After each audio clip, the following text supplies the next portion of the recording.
अच्छा ये बताओ, ये शेर पर क्यों बैठी हैं दुर्गा मैया? क्यों है दुर्गा मैया का वाहन शेर? शेर किसका प्रतीक है? शेर किसका प्रतीक है? जोर से। शेर राजा का प्रतीक है, जंगल का राजा है शेर। शेर कौन है? जोर से। राजा। शेर कौन है? राजा।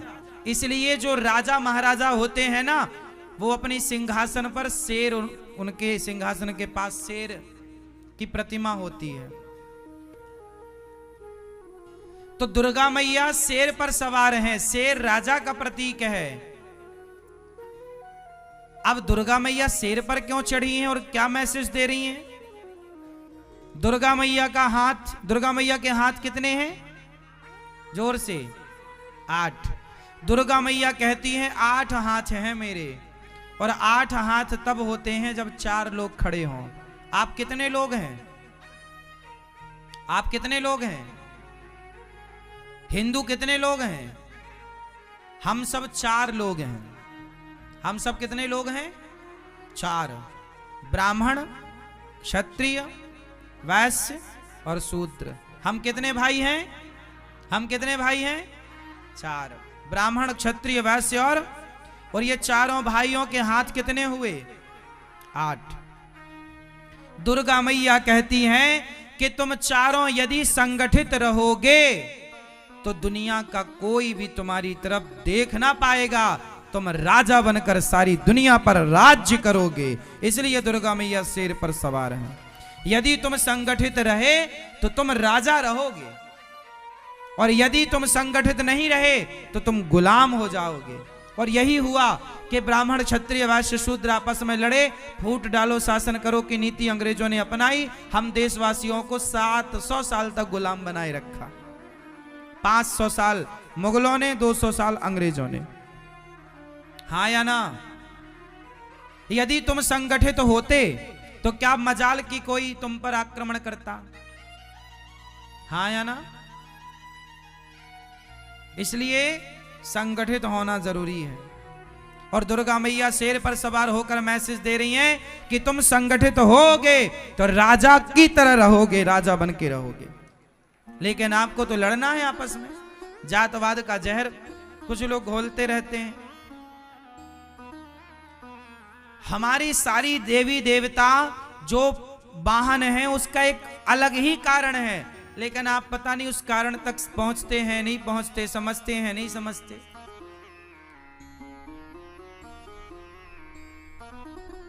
माता सरस्वती का वाहन क्या है? मैया, माता सरस्वती का वाहन क्या है? क्या क्या है भैया? क्यों बैठी हैं माता जी हंस पर? हंस किसका प्रतीक है? नहीं,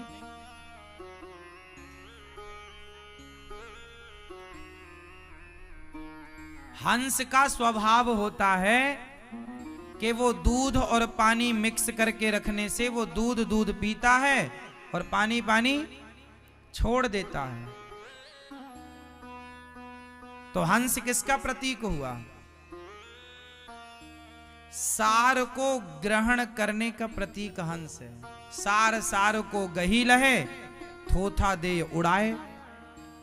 तो हंस जो है वो दूध पीता है, पानी छोड़ देता है। तो सरस्वती मां बैठ गई हंस पर, समाज को मैसेज दिया कि विद्या वही सफल है, बुद्धिमान वही है जो सार को ग्रहण कर ले, असार को छोड़ दे। विद्वान वही है जो सार को ग्रहण करे। मेरी अच्छाइयां ग्रहण कर लो, मेरी बुराइयां छोड़ दो। लेकिन जमाना अच्छाइयां कम ग्रहण करता है, बुराइयां पूरी।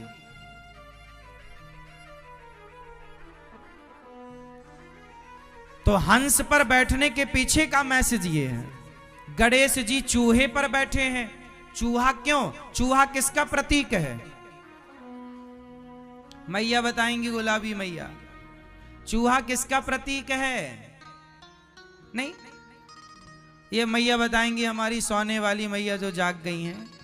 बताओ मेरी माँ, ये चूहा किसका प्रतीक है? ये इस तरफ की मैया बताएंगी सारी। चूहा किसका प्रतीक है? ये मैया बताओ, इस तरफ के मैया भैया, चलो बताओ किसके प्रतीक हैं?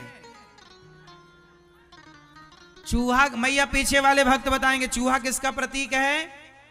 तर्क का।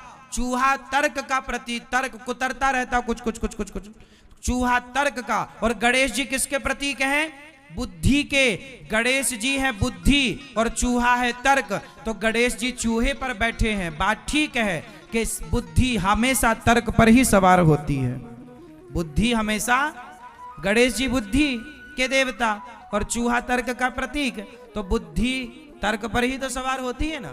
तर्क क्या है? मां, ये क्या है? ये तर्क है। बिना तर्क के बुद्धिमान हुए। छोटे छोटे बच्चा ना तर्क करते हैं, ये क्या है?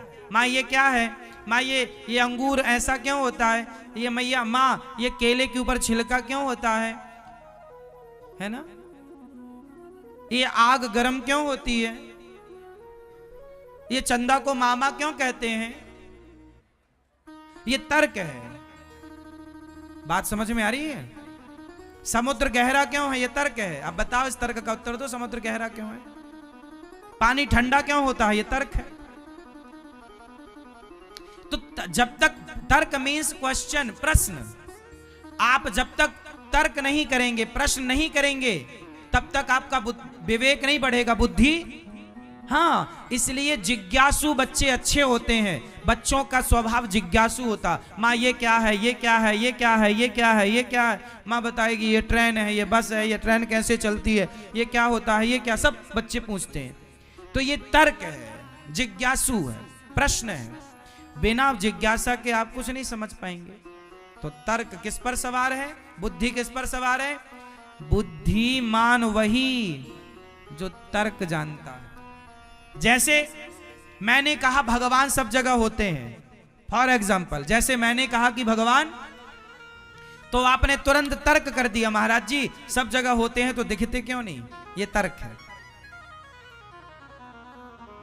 अब जैसे आपने तर्क दिया कि भगवान सब जगह होते हैं, आपने कहा भगवान सब जगह होते हैं, दिखते क्यों नहीं?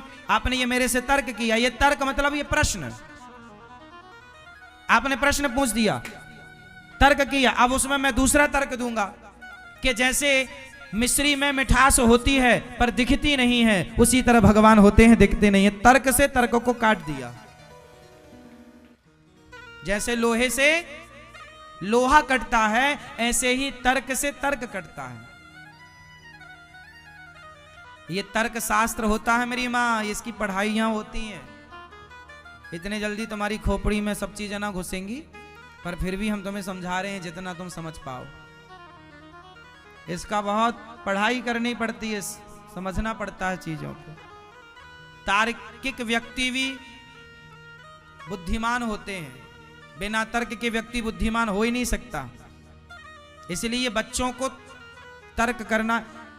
आजकल के बच्चे ना माँ बाप से कुछ पूछते हैं, माँ ये भगवान है तो दिखते क्यों नहीं, ऐसा क्यों? तो माँ अरे चुप रह, चुप रह, ये तुम्हारी माँ ना तुम्हारी बुद्धि का विकास नहीं होने दे रही है। हर जगह बच्चों को चुप ना कराया करो। बच्चे प्रश्न कर रहे हैं मतलब बच्चे अच्छे हैं। जो प्रश्न नहीं कर रहा वो बोदा है, बोदा।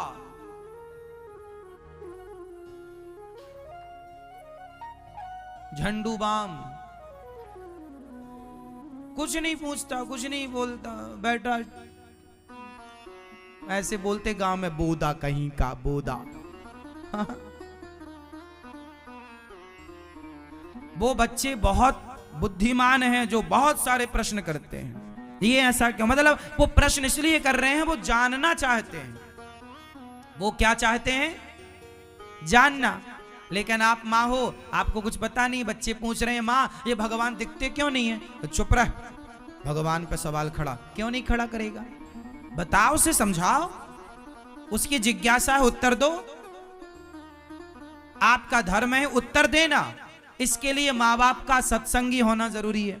जब तुम सत्संग करोगे तो हर प्रश्न का उत्तर दे पाओगे। हम कथा ऐसी सुनाते हैं आपको कि आप हर प्रश्न का उत्तर दे पाओ। आप सुनते रहिए। आप 1 महीना की मेरी क्लास ज्वाइन कर लीजिए, 1 महीना सत्संग कर लीजिए। 1 महीने में आप 80% प्रश्नों के उत्तर देने लग जाएंगे। 1 महीने के अंदर सामान्य जो प्रश्न हैं, जो धर्म आध्यात्म से जुड़े हुए हैं, 1 महीना आप मेरी बातें समझ लीजिए। 1 महीने के अंदर आप इतने मजबूत हो जाएंगे कि आप विधर्मियों के तो हर प्रश्न का उत्तर दे पाएंगे। सत्संग करिए तो। और ये माँ बाप को बहुत जरूरी है। तुम्हारे बच्चे कल को कोई पूछेंगे तुमसे, तुम चुप ना हो जाना। और ना यदि तुमने बच्चों को चुप कराया तो बच्चे कल से कुछ नहीं पूछेंगे तुमसे। फिर क्या होगा? जो उनकी बुद्धि का विकास हो रहा था, तुमने उनकी विकास होती बुद्धि के मुंह में हाथ रख के उसे दबा दिया। उनका क्वेश्चन करना, तर्क करना इतना जरूरी होता है। जितना तार्किक बच्चा होगा उतना बुद्धिमान होगा। लेकिन माँ बाप क्या करते हैं? तू चुप रह। इसके बाद बच्चा समझ गया कि माँ के पास उत्तर नहीं है, इसलिए बच्चे पर तुम्हें बुद्धू भी समझने लगते। अरे मम्मी तो पागल है, पत्थर की पूजा करती है। अब तुम उसे संतुष्ट नहीं कर पाओगे तो वो तो तुम्हें पागल ही कहेगा। तुम बनी रहो पर कितनी भी बड़ी भक्त। बच्चों को तर्क से काटो। बच्चों के प्रश्न का उत्तर यदि तुमसे नहीं आता तो बच्चों से कहो, बेटा हम तुम्हें गुरुजी के पास लेकर चलेंगे, तुम गुरुजी से पूछना, वो तुम्हारे प्रश्न का उत्तर देंगे। इसी बहाने संतों के पास जाओगे, संत समाधान करेंगे तो बच्चों की श्रद्धा संतों से जुड़ेगी, बढ़ेगी और तुम्हारी भी गरिमा भी बनी रहेगी। अब तुम चुप करा दोगे तो बच्चों का जितना उत्थान होना था, जितनी बुद्धि का तेजी से विकास होना था, सब दब गया, खत्म। अब वो पूछें तो पूछें किससे? हाँ या ना? एक उम्र के बाद फिर बच्चे नहीं पूछते। 10, 12, 15 साल के भीतर भीतर ही सब बच्चे पूछते हैं। 13, 14 साल के बाद फिर बच्चे कुछ नहीं पूछते। हाँ या ना? ये बात सही है कि गलत है? इसलिए बच्चे जो पूछें खुशी खुशी उनके प्रश्न का उत्तर दिया करो और डांटा ना करो बच्चों को। शंकर जी के गले में सांप की माला क्यों? शंकर जी सर्पों की माला, सांप कौन पहनता भाई?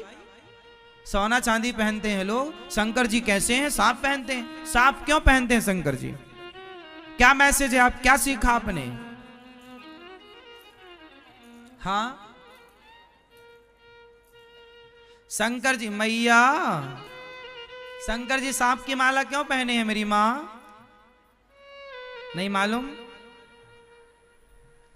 अच्छा, ये दादाजी बताएंगे, काली मूंछों वाले। नहीं, कभी पूछा नहीं आपने शंकर जी से? शंकर जी सर्पों की माला इसलिए पहनते हैं क्योंकि सांप है मृत्यु, काल, कालव्याल मुखग्रास त्रास निर्णास हेतवे। सांप काल का प्रतीक है। जैसे धर्म का प्रतीक नंदी है, ऐसे काल का प्रतीक कौन है? सांप किसका प्रतीक है? मृत्यु का। भाई सांप दिख जाए मतलब मृत्यु ही मानो। यदि दूर रहो तो ठीक है, वरना डस लेगा तो मृत्यु है। तो सांप मतलब काल, काल मतलब मृत्यु। तो शंकर जी ने काल को गले में लटका रखा है। मानो शंकर जी ने कहा है कि अपनी मौत को सदा याद रखना चाहिए कि तुम्हें मरना है। जो अपनी मृत्यु को सदा याद रखेगा वो कभी पाप नहीं करेगा। पाप वो करते हैं जो अपनी मृत्यु को। अच्छा एक बात बताओ, यदि आपको पता लग जाए कि आप 1 घंटे बाद मर जाएंगे तो फिर आप उस 1 घंटे में क्या क्या करेंगे? झगड़ा करोगे अपनी पत्नी और पति से? मैया, करोगे झगड़ा? एक शराबी डॉक्टर के पास आ, देखो मौत का कितना बड़ा खौफ है, मृत्यु का कितना बड़ा। आप किसी से कह दीजिए कि तुम मर जाओगे 2 दिन बाद, तो वो 2 दिन में सारी जिंदगी में जितना बढ़िया ना हो पाया वो 2 दिन में बढ़िया हो जाएगा। हाँ या ना? एक डॉक्टर के पास एक शराबी चला गया, डॉक्टर साहब देखो जरा हम बीमार क्यों हैं। नशे में गया। डॉक्टर साहब ने कहा सुनो, एक्सरे वगैरह किया, उसका चेकअप किया। डॉक्टर ने बताया कि तुम्हारा पेट में किडनी गुर्दा लीवर सब खत्म हो चुका है, तुम 5 दिन के अंदर मर जाओगे। और जैसे ही डॉक्टर ने कहा उसकी शराब उतर गई। डॉक्टर ने ठीक बोल दिया कि भाई कुछ नहीं बचा अंदर, तुम्हारा चेकअप सब कर लिया, 5 दिन में तुम मरने वाले हो, ज्यादा से ज्यादा 5 दिन बल्कि 4 दिन। अब तो शराबी की शराब उतर गई। अब उसे कुछ समझ ही ना आए मैं क्या करूं, अब तो उसको 5 दिन बाद मर जाऊंगा मैं। वो शराबी अपने घर गया, रोज पी कर जाता था, आज बच्चों को लड्डू लेकर गया, पत्नी के लिए साड़ी लेकर गया, पत्नी के पास बैठा। उसने पत्नी को नहीं बताया, किसी को नहीं बताया कि मैं 5 दिन बाद मर जाऊंगा। पर आज उसने अपनी पत्नी से ना, जो शादी से आज तक उसने कोई बढ़िया व्यवहार नहीं किया, आज उसका व्यवहार पत्नी के लिए बहुत अच्छा था। पत्नी को लगा क्या हो गया, आज तो बड़े प्यार से बोल रहे हैं, अच्छी बात। बच्चों को प्यार, रोज डांटता था, बच्चों को फेंक देता था गोद से नशे में, आज प्यार कर रहा, गोद में बिठा के लड्डू खिला रहा, माँ के पांव दबा रहा है। रोज बूढ़ी अम्मा के बाल चोटी पकड़ के घुमा देता था, आज वो पांव दबा रहा। पत्नी के साथ अच्छा, बच्चों के साथ अच्छा, लेकिन गुमसुम है, कुछ नहीं बोल रहा है, चुप न, खा रहा है भरपेट। पत्नी बोली खा लो, नहीं, भूख ही नहीं लग रही उसे। अब उसने कुछ खाया नहीं, थोड़ा बहुत पत्नी ने कहा तो पत्नी की खुशी के लिए थोड़ा खाया, पानी पिया। एक दिन गुजरा, कहीं नहीं, आज वो घर से निकले ही नहीं, पूरा समय पत्नी को, पूरा समय बच्चों को, पूरा समय माँ को, कहीं नहीं निकला। तीसरा दिन, आज 5वां दिन। अब वो सोच रहा अब तो मैं गया, अब गया, लेकिन 5वां दिन हो गया, वो मरा ही नहीं। 6वां दिन हुआ, उसको लगा शायद आज, 6वां दिन भी हुआ, वो नहीं मरा। 7 दिन हो गए, 8वें दिन दौड़ के डॉक्टर के पास, डॉक्टर साहब मैं मरा नहीं, आपने बोला था। डॉक्टर साहब ने बोला अरे तुम्हें मरना है क्या? नहीं, मुझे नहीं मरना। डॉक्टर साहब बोले चिंता मत करो, तुम मरने वाले नहीं हो, तुम बिल्कुल नहीं मरोगे, अभी तुम्हारा किडनी विडनी सब ठीक है। अरे तो आपने हमें डरा क्यों दिया? पागल, डराया ना होता तो इंसान बनता। सारी जिंदगी में तेरी पत्नी ने, परिवार ने, सबने समझाया तो इंसान बन पाया, लेकिन मौत के भय से 5 दिन में इंसान बन गया। इसलिए किसका भय जरूरी है? मृत्यु का। इसलिए शंकर जी अपनी मौत को गले में लटका के चलते हैं। ए दुनिया वालों देख लो, काल मृत्यु है, और 2 बातन को भूल मत, जो चाहे कल्याण, नारायण एक मौत को, दूजे श्री भगवान। अपनी मृत्यु को और अपने भगवान को सदा याद रखना चाहिए। जो मौत को याद रखता है वो गुनाह नहीं करता, जो भूल गए अपनी मृत्यु को वो गलत कर रहे हैं। आप अपने से बताइए ना, आपको पता चल जाए कि आप 1 घंटे बाद मर जाएंगे तो क्या आप कोई गलत काम करेंगे? फिर गलत काम तो तब होते हैं जब आदमी ये मान लेता है कि मैं तो मरूंगा ही नहीं। इसलिए शंकर जी गले में क्या लटकाए हैं? हाँ,